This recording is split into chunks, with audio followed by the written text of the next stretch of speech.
They say that a picture is worth 1,000 words. But with 95 million photos and videos being uploaded to simply Instagram daily, yes, 95 million daily to Instagram alone, how are you gonna be heard through all of that? Let's talk about how we can get clean professional photos that will really elevate your feed as well as your other digital touch points without breaking the bank and using just your smartphone. Let's jump into it. In a couple of weeks, I'm gonna help you with this next step of this, which is putting together your shot list. So make sure you subscribe to my channel and also ring the bell so you get a notification when that video comes out. Or leave me a comment because I love to know what's working for you guys. If you have any other questions or there are gaps in my tutorial, it always helps me create my next batch of content. And hopefully we can start to kind of connect with each other and I can help you with your business goals.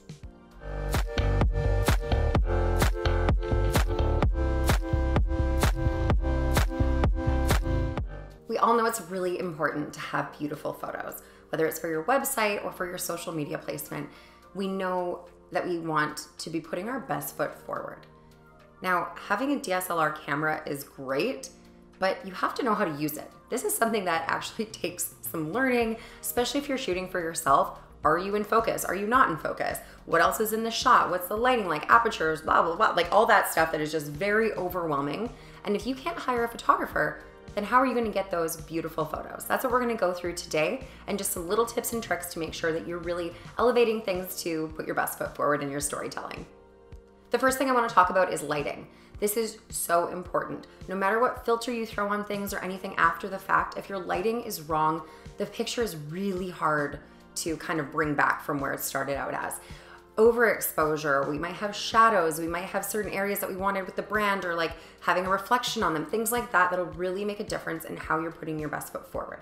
So easy ways to deal with lighting are, one, get a ring light for shooting inside. Right now I'm actually shooting with a ring light. It just helps balance everything out. I have a window over on this side of me right now, and if I didn't have that ring light on, there'd be shadows all cast on this side of my face. That happens in a still as well, so a ring light is a great place to start.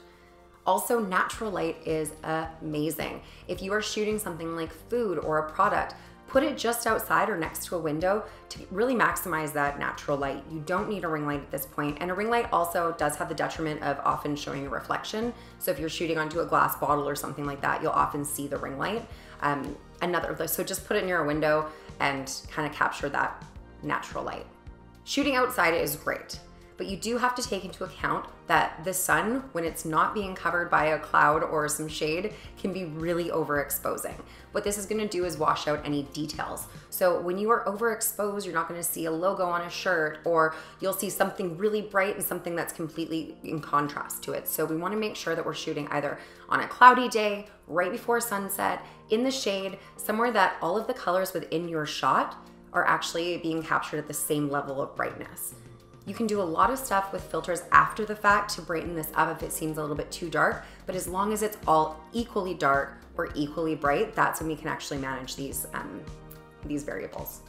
So let's talk about lifestyle shots. Lifestyle shots are a beast of their own because they really run the risk of looking like stock photos. We all know the stock photos. We all can tell a free stock photo from a paid for stock photo. But especially when it comes to your fashion shoots, or maybe it's you pretending you're working at your desk so you can write some copy about that, it's really important to actually be doing the thing.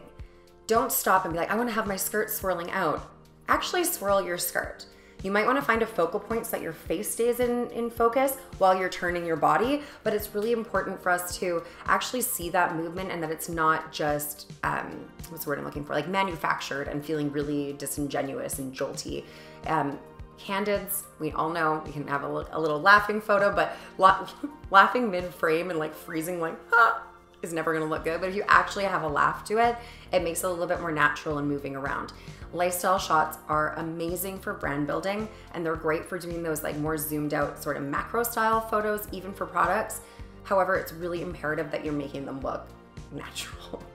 We don't want it to look forced and fake, and the only way to do that is actually put yourself in that situation. So if you're saying, I'm gonna be writing at my computer, even type out, I'm sitting here writing at my computer, because you're probably not sitting, I don't sit there typing like this, you know? So just loosen that up and actually be like, hey, what would I look like while I was doing this? And like, dear diary, unless you're going for that tongue-in-cheek thing.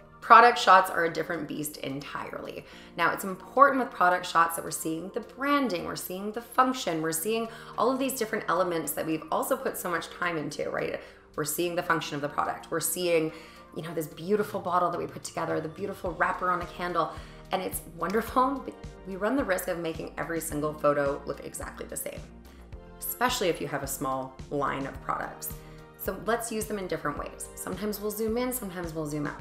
Sometimes we'll have someone's hand holding it in context. Again, if it's a candle, you can show someone in the bubble bath with a candle in the background. It doesn't have to be zoomed in every time. Other times we can show the different scents. Maybe we just do them on a white backdrop. Again, always with beautiful lighting, but just making sure that there's a variety of zoom in, zoom out, lifestyle, context. And there's just like this nice, again, it comes down to storytelling. It's not just a candle, it's the relaxation of coming home and smelling that beautiful vanilla whatever. It's the actual, okay, getting into bathtub at the end of the night. It's sitting down and doing a meditation with that candle. We're not just saying, here's a candle, buy it. We can do that at the dollar store. It's all about that romanticizing and tying in that storytelling of the brand. Familiarize yourself with the features that are already in your smartphone. Cameras on smartphones have come so far, and as I talked about before, having a really expensive camera is great, but it doesn't always autofocus in those things. Cameras now on like iPhone 10 Plus and any of the other like newer models of other smartphones, they are so good at autofocusing, doing portrait mode, doing, you know, balancing out lighting, all of these things. So spend some time, watch some tutorials on your exact device's features because it does vary device to device. However, it's imperative that like using those things will make your photos just pop. A feature that I use all the time on my iPhone is the timer setting. There's not always someone around to take a picture and I want to quickly get something out onto Instagram or Twitter or wherever it is, and I have to take the picture for myself. I'll always use the timer setting, find somewhere to set it up, make it, you know, get the right lighting and things. Sometimes use Ralph to balance out the settings, but timer is a great example of a built-in feature that's available to you on your smartphone. Let's talk about equipment. These two kind of parlay into each other quite easily. I do have a tripod that I'll use, especially with the timer mode. Great way to sort of set up your shot, try some things, go back, check it out, come back, check it out. We've all done the thing where we've tried to find the right height, books, everything to lean a phone up against, and just as the timer counts down, it flips up and you get a picture of the sky. This is a great way to mitigate that problem and also to take multiple pictures in the same place with outfit changes or whatever you need to do. Some other equipment I really do recommend you getting is a ring light like we spoke about. They come in multiple different sizes. I do suggest an 18-inch or bigger just because you can actually get a little further away from it. I do have a 14-inch, but it's quite a bit smaller and only good for really close-up things. Amazon is chock full of ideas with like white backdrops, places that you can, printouts that you can do flat lays on that make it look like you're on the grass, things like that that will really help you build up this brand identity, and you can use them in multiple photo shots to have this like continuous story. I'm gonna share some of my favorite links in the blog version of this, so if you are on biz.broadworld.co, you'll be able to pop over to the blog section and I'll include my favorites in different price points so you can actually build out this little kit for like less than $300, which is the same you would pay a photographer for one single shoot. So it's a really good little tool for you to go and pop over to, so check that out. Let's chat micro versus macro, and we kind of touched on this before, but it's just making sure that when we look at our feed, it's not just the same close-up image all the time, especially if you're like a nail salon or a jewelry salon or again, the candle company. Everything's sort of the same size each time or the same view each time. Find different ways to find zoomed out and zoomed in situations that you can include. One thing that a photographer is really helpful for is post-production. This is blurring out the bruise on your leg when you're trying to show off some shoes or those kinds of things that need to happen after. There are apps for all of this. So Facetune is super simple and great, easy to smooth things out.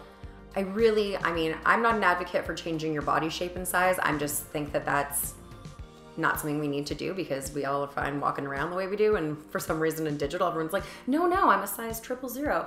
But that's beside the point. What I want you to think about is finding filters that you'll always choose. Instagram stories are a great place to start. Always throw the same one on. Big fan over here of Cairo. So always throw the same one onto your pictures before you take them, and you'll end up with a steady, cohesive aesthetic for all of your photos. Great place to get started if you're like a newbie and some of your photos are turning out really saturated and Some of them are turning out not so saturated. This is a great way to just like streamline it and be like, look, we're doing a month of just Paris, that's it, and call it a day. Another great resource if you want to be a little bit more like brand driven is Canva. It's a free website / app that I'm sure you've heard about. It's a wonderful way to either bring in a logo or maybe build out some like quotes or do some overlays or a border or something like that where it ties in like your more branded elements. Super simple, really easy to use, and they actually do have some filters in there as well that you can do for actual general photos. So as you can see, you don't need to be a professional photographer to get professional grade photos. You just need a little bit of time and to play around with different pieces of equipment and the software that's available to you for free. Once you've done this, it's a great idea to lay it into a product like Later or Preview. They'll show you what your grid is gonna look like, Instagram specifically, and you can make sure that you don't have 10 shots of hands and then a zoomed out one. It'll give you that chance to kind of play around and balance it and see what you're thinking about the colors. You'd be shocked how easy it is to kind of become your own creative director and stay within your budget. I really hope that this was helpful for you today, as I always say, but I really want to hear about what you guys are up to, what projects you're working on, what you're marketing. Is it yourself? Is it your comedy? Is it a small business that you're starting? I'd love to hear about that in the comments section, so please do leave me a comment. Leave me a thumbs up if you like this, and if you didn't and you thought I was missing something, give me a thumbs down and please let me know in the comments so that I'm not just like, wait, what did I do? Anyways, I'm looking so forward to seeing you next week. I'll see you then.